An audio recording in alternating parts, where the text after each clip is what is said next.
এয়া মাছ আৰু গাহৰি বইল কৰা হৈ গৈছে। এয়া পিঁয়াজ কাটিলোঁ, এয়া বিলাহী আলু, এয়া মছলা, এয়া খৰিচা, ঘৰুৱা খৰিচা। এয়া গাহৰি পিচ দিছোঁ, তেল অকণ, তেলটো উলিয়াই লৈছোঁ।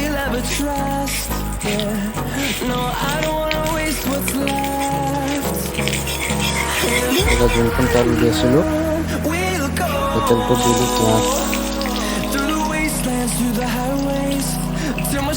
দিলোঁ,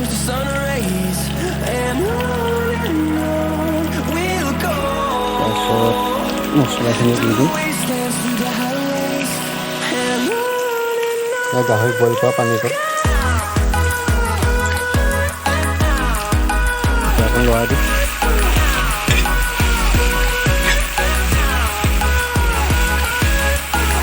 তেল বেলেগকৈ দিয়া নাই দেই, ইয়াত আপোনাৰ অকল গাহৰি চৰ্বি 2 পিচমান দিছিলোঁ, তাৰে তেল, কাৰণ তেল বহুত থাকে আৰু ইয়াত বিশেষকৈ অতিমাত্ৰা তেল দিব নালাগে।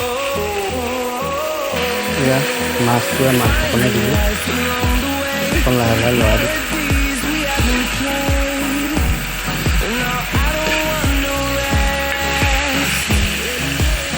মই অকল চৰ্বি খাই ভাল পাওঁ দেই, বেলেগ নাখাই বেয়া পাওঁ। তাত গাহৰি চৰ্বি নাখালে মই গাহৰি খাবলৈ নকৰোঁ।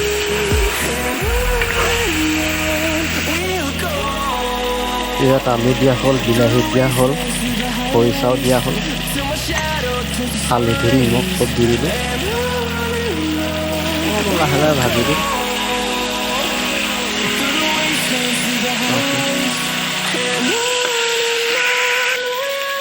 এয়া হাফ ফ্ৰাই হৈছেগৈ আৰু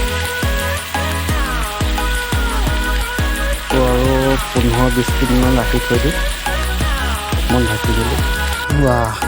স্মেলটো বৰ ধুনীয়া আহিছে দেই, খাহে কেনেকুৱা লাগে। এয়া মাংস পিচ,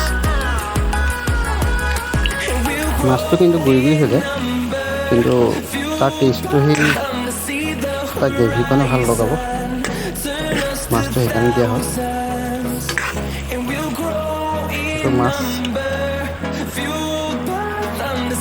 গুৰি গুৰি হৈ গৈছে যে আপোনাৰ সেইটোৰ পৰা আপোনাৰ ধুনীয়া আপোনাৰ টেষ্ট এটা হয়।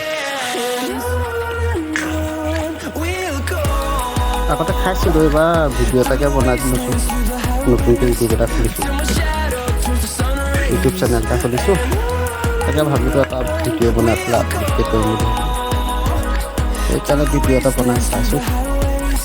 ৰাইজে ভাল পালে কমেণ্ট কৰিব, লাইক চাইক এটা দুটা দি দিব।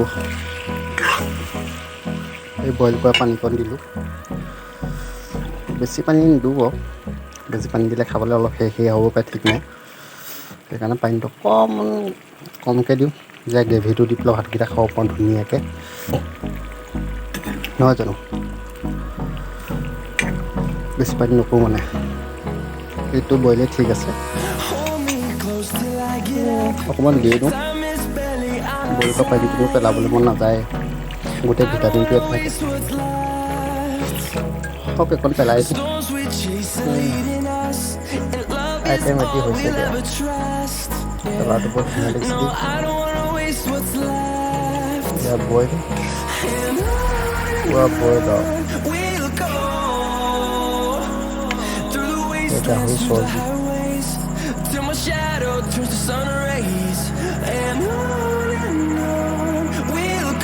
ৰেডি হ'ল আৰু খাব পৰা হৈছেগৈ আৰু